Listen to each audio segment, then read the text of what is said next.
Muchísimas gracias. También igual quiero agradecer ser parte de esta mesa, ¿no? Que desde diferentes perspectivas estamos, digamos, analizando la historia, y algo que yo realmente agradezco de este libro, o que realmente me emociona, es la participación, o sea, de un político que le interese la historia, ¿no? Que es algo que realmente poco ocurre en el Perú. Probablemente antes la historia y la política iban más de la mano.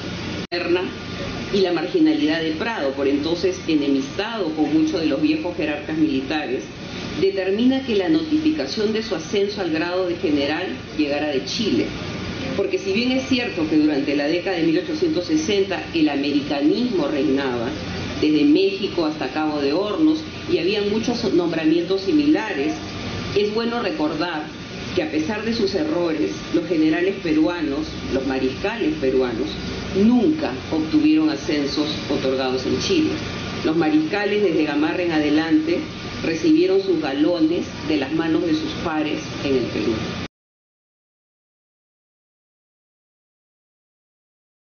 Historiador de un italiano que se avecinó en el Perú y se hizo peruano, él se llamaba Tommaso Caivano, y el Perú le debe una gran gratitud porque redactó la primera historia de la guerra con Chile, un libro titulado Historia de la guerra de Chile contra Bolivia y Perú, que tuvo el inmenso mérito de ser publicado en 1884. ¿Por qué cito esta fecha? Porque la ocupación de Lima por el ejército chileno se prolongó hasta agosto de 1884. Este es un libro hecho contemporáneamente a la guerra, y es un notable libro. Bueno, quería recuperar de Tommaso Caivano la descripción que él hace de lo que es el ejército en la época de la guerra con Chile. Y él da una descripción que me parece muy exacta. Dice: el ejército en el Perú está formado habitualmente por el ejército en activo, que es el que sigue al caudillo que ha dado el golpe y está en el poder, y un ejército en disponibilidad, que son los que fueron derrocados y que están conspirando para volver a tomar el poder. Y creo que es exacto. Hasta 1902, en que se funda la Escuela Militar de Chorrillos, no existe una carrera profesional. El caso de Mariano Ignacio Prado, que salta de ser un civil a convertirse en general de brigada, general de división primero en Chile y luego general de brigada en el Perú, no es extraordinario. Para no ir más lejos de la guerra con Chile, el propietario de la hacienda Udima, la hacienda más importante de Cajamarca, Miguel de Iglesias, termina de ministro de guerra y conduciendo el ejército peruano durante la defensa de Lima, sin ninguna formación militar. Por eso digo, esto no es sorprendente. Lo de Prado es un caso más dentro de todo un conjunto de casos, ¿no? Pero el libro de Víctor Andrés me ha hecho plantear una reflexión algo amplia que quisiera compartir con ustedes. Habitualmente, cuando trabajamos un tema como la guerra, nos detenemos en el conflicto, cómo se mueven las fuerzas sociales en los países comprometidos, en este caso Perú, Chile y Bolivia, pero perdemos de vista de que esta no es una dinámica uniforme. ¿Qué quiero decir con esto? Mientras las sociedades se están matando en los campos de batalla, y eso es literal, esto no es una figura literaria, se están matando en los campos de batalla, los negocios prosiguen. Y las relaciones empresariales entre las clases dominantes siguen independientemente de lo que está pasando en los campos de guerra.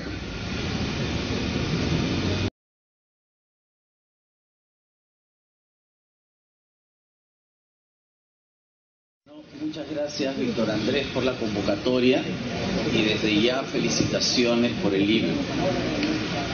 Contaba el historiador Jorge Basadre en sus conversaciones con Pablo Macera que Nicolás de Piérola, ya anciano, recibía en su casa de la calle El Milagro a jóvenes para hablar sobre el país y su trayectoria política. Le había llegado la versión que el viejo caudillo decía que, cuando le preguntaban por qué no se defendía de los ataques que recibía por su actuación durante la guerra con Chile, prefería guardar silencio, que como peruano no quería verse en la obligación de exponer temas muy vergonzosos o desagradables. Creo como historiador que ya es tiempo de hacer una reparadora autocrítica de lo que sucedió, lo que le sucedió al Perú en la coyuntura de 1870, que culminó con la debacle de la pomposamente llamada Guerra del Pacífico, cuando en realidad fue una guerra por el salitre. La historia oficial, aquella historia patria, quiso maquillar los hechos victimizando al Perú, presa de un histórico expansionismo chileno y cuya dignidad solo pudo salvarse con la inmolación de sus héroes, motivo de orgullo nacional. Toda esta trama se tejió intencionalmente, tratando de ocultar o pasar por alto, en la medida de lo posible, a los responsables de esta debacle, a pesar de las denuncias de Manuel González Prada o de las mismas memorias de Cáceres, en las que se reseña cómo algunos peruanos colaboraban en el repase de los campesinos heridos que peleaban junto al caudillo de la campaña de la Breña. La vergüenza nacional por la derrota y la posterior frustración o impotencia frente al tema del plebiscito de Tacna y Arica hicieron que el recuerdo de los héroes sea mayúsculo y que los mismos historiadores en sus relatos de la guerra se cuidaran en la medida de lo posible de que no saltara la pus en sus textos. Esta versión se instaló no solo en el ámbito académico, sino también en el discurso del espacio público y obviamente los textos escolares, y así hemos vivido casi hasta hoy. Todo ejercicio de autocrítica debe empezar por dejar de cargar la responsabilidad al otro. Empezar, por ejemplo, en reconocer públicamente y no en cerrados círculos académicos los terribles errores geopolíticos que cometió la clase política de 1870, como fueron la nacionalización del salitre o la firma del innecesario tratado secreto con Bolivia, llevadas a cabo por el gobierno de Manuel Pardo. Se trató de medidas de exclusiva responsabilidad nuestra, pues nadie nos empujó a tamaño despropósito y sus consecuencias fueron nefastas. Le dimos a Chile los pretextos perfectos para que estallara la crisis en 1879, y no solo respecto al tratado, sino que los sureños entendieron que Hilarión Daza, luego de decretar el impuesto de los 10 centavos, declarara también la nacionalización de su salitre empujado por el Perú. En su momento, como reconoce el mismo Basadre, los salitreros peruanos advirtieron sin éxito a Pardo sobre la inconveniencia de su política frente al nitrato. Otro tema que no se aborda con objetividad es el de la defensa. Es cierto que Pardo anuló los contratos para la construcción de un par de blindados que había ordenado Balta en astilleros ingleses, debido a una adquisición similar que había efectuado Chile. También es cierto que Pardo redujo considerablemente los gastos de defensa debido a la crisis fiscal. Pero lo que no se dice es que el expansionista Chile hizo lo mismo, debido a la recesión económica que afectó a toda la región, en parte por la crisis de la Bolsa de Londres en 1873. Allá también se redujo el gasto en defensa, se disminuyó el número de movilizables y el gobierno dio órdenes a sus representantes en Europa de poner a la venta al menos uno de los blindados que había mandado construir. Todo eso está documentado. Recordemos que la versión peruana insiste en que uno de los factores de la derrota en la campaña naval fue la diferencia que marcaron los blindados Cochrane y Blanco Encalada frente a las naves peruanas, incluidos, por supuesto, los casi inservibles monitores Manco Cápac y Atahualpa, chatarras adquiridas irregularmente por el personaje que nos convoca esta noche, como bien lo reseña el autor del libro.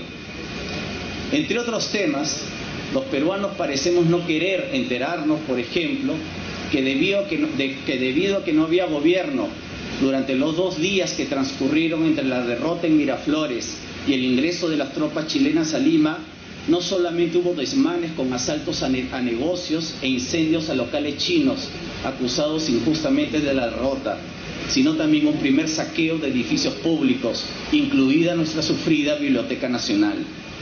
Tampoco queremos reconocer que, según diversos documentos, durante la ocupación de Lima se desató un mercado negro de tráfico de objetos de arte, en el que precisamente no participaban generales o soldados chilenos. Dicho de manera más clara, no todo el patrimonio cultural, incluido el bibliográfico, que desapareció durante la guerra, se fue a Chile. y gente como Ricardo Palma lo sabía. Un punto que quisiera destacar y que lo he tratado en tiempos de la Guerra de la Independencia es el comportamiento de los actores sociales, ya sea de manera individual o colectiva durante un conflicto. En el caso de la guerra con Chile, se trata de un tiempo relativamente largo, pues el conflicto duró más de lo esperado, en parte porque el Perú no quiso firmar la derrota luego de la campaña del sur. Fueron 5 años agobiantes, si tenemos en cuenta que el ejército chileno recién abandonó el Perú en 1884 para sostener el gobierno de Iglesias y garantizar el cumplimiento del Tratado de Ancón. Cuando estalla un conflicto, el comportamiento de los actores sociales es muy complejo y las motivaciones de sus acciones no solo obedecen a principios políticos e ideológicos, en este caso nacionales o patriotas, sino también procuran, en lo posible, salvar su patrimonio, ver la seguridad de su familia. No todos están dispuestos a inmolarse, como lo demuestran tantos conflictos en la historia contemporánea, incluso en esta época romántica y nacionalista del siglo XIX. Al momento de defender sus intereses, aunque sea muy poco el patrimonio, el nacionalismo pasa a un segundo plano. En 1979, con el país de la región con el que teníamos más relaciones y contactos de todo tipo era con Chile. Y no solo Prado tenía negocios allá, sino también muchos salitreros, como Guillermo Billinghus, quien también ha merecido recientes estudios muy bien documentados.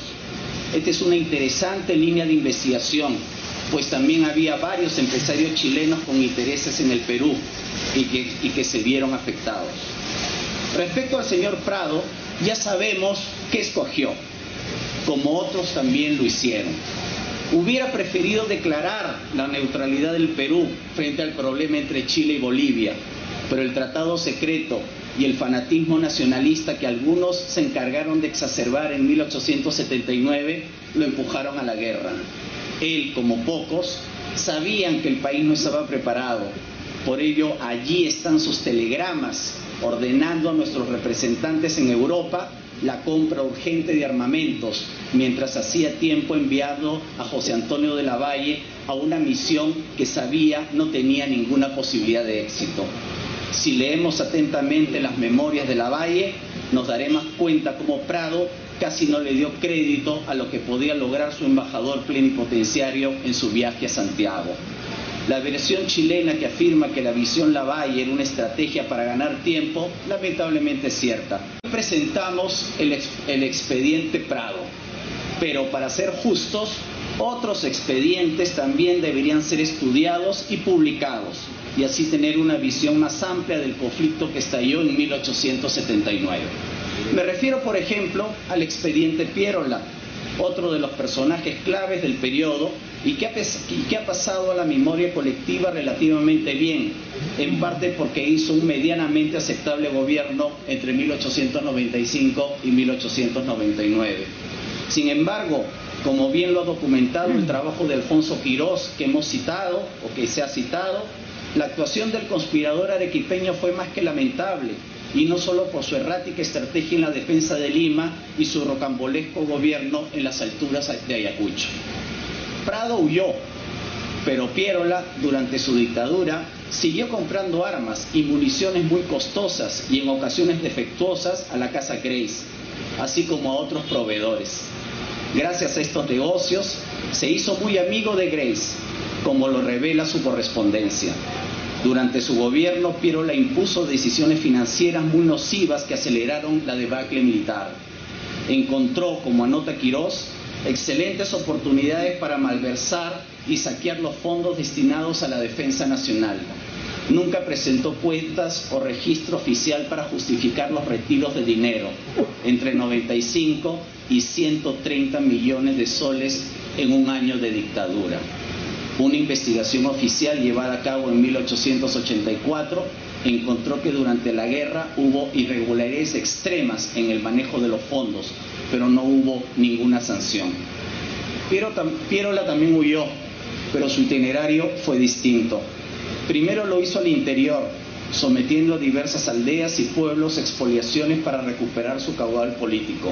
No le sirvió. por lo que tuvo que dejar el país en marzo de 1882.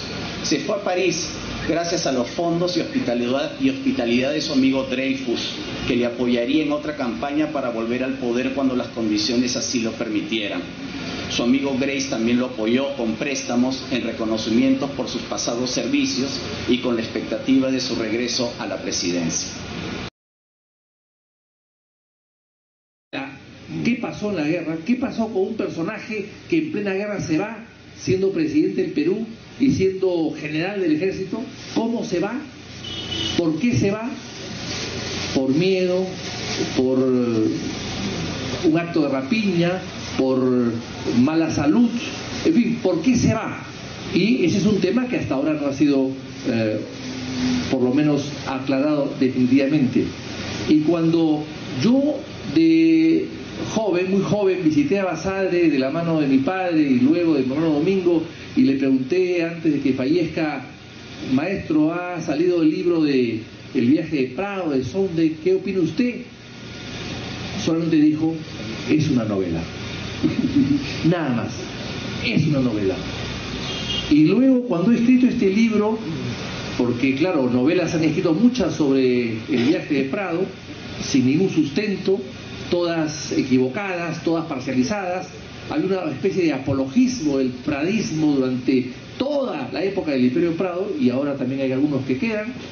Y entonces, cuando yo voy con este texto, más o menos, donde Pablo Macera hace unos meses atrás le enseño el texto y me dice: pero esto es una bomba, pero lo vas a publicar. Pero ¿cómo no lo voy a publicar? Yo tengo 4 años trabajando en el tema, tengo que publicarlo. Me dijo: pero es muy duro. Y entonces yo le dije: pero ¿qué pasó? Acta del Congreso de la República que supuestamente aprobó el viaje de Prado. Esa acta, que la publica Luis Humberto Delgado, es apócrifa, porque no existe el original en la biblioteca del Congreso. Y después he encontrado cartas de Prado en la Universidad de Columbia, en Nueva York, donde he ido a buscarlas. Y he encontrado 100 cartas donde trabajaba Alfonso Quirós. O sea, él no las encontró, yo sí las encontré. Y hay cartas tremendas. Hay una carta de julio, antes de la muerte de la inmolación de Grau, de julio en Arica, donde Prado le pide 4.000 libras esterlinas a Grace, a cuenta de su dinero, a cuenta de una cuenta en Londres. ¿Y eso qué significa? Que era para preparar su viaje, su deserción, su fuga. Este tipo de cosas las van a encontrar acá y muchas más. Y vamos acá a encontrar también, para terminar, porque me están diciendo que termine, también vamos a encontrar acá escrituras públicas de Prado comprando propiedades en Chile durante la guerra. Acá, por ejemplo, hay una escritura pública del 27 de diciembre de 1881, donde Prado compra 120.000 metros cuadrados para ampliar sus minas. Era dueño de ferrocarriles, de un barco, era dueño de la isla Juan Fernández, también conocida como Robinson Crusoe, era dueño, en fin, de 3 minas, de un banco, el Banco Montenegro, que lo había fundado con el nombre Montenegro, que era su socio, pero él tenía el 95% de la propiedad del banco, le puso el nombre a su socio, 5% tenía Montenegro, pero era el que figuraba como dueño, pero era dueño Prado. Todos son escrituras públicas que están acá. O sea, he hecho una labor de notariado también. Y finalmente, para terminar, Percy Cayo, y aquí lo digo, Percy Cayo dijo que sobre Prado, el juicio de la historia mayoritariamente se ha inclinado por censurar la actitud del presidente Prado, aunque la página final de tal juicio pueda quedar por escribirse. Yo he querido escribir una página y me han salido 650 páginas.